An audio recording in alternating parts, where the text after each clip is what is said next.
everyone. So today I'm going to make something very interesting. It's called the pickled onions. You could actually store them in your refrigerator for about 7 days to 10 days. Ensure that they're airtight.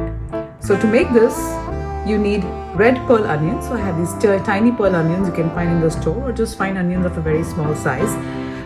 Peel them and put them aside. I need some salt, about 1.5 teaspoons of sugar. There is a glass of water and some white vinegar. Next, take a glass jar that you can seal. To this, I will add about, so I'm not going to fill the liquid until the full thing. I need to do it about 3/4 of the length, so until here, because we need space for the onions to go in.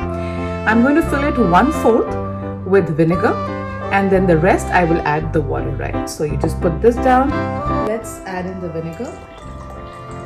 So that's about 1/4 of it done with vinegar. So you can see it is up until this line. Next, I'm going to add in the water. Now we will add in the sugar.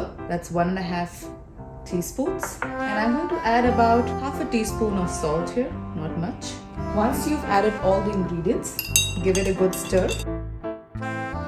And now we will add in the onions. Just drop them in. You can see they're kind of filled in. Just push them down a little bit. And that is it. This is done. So now you just need to seal this, make it airtight, give it a good mix, and let it sit in your refrigerator for about a day. Before the onion soaks in all the vinegar, it starts to turn slightly pink. You'll see the water also turn pink, which is perfectly okay. Enjoy it with the side of your favorite entree. Enjoy it with Indian food especially. So tell me how you like it, guys.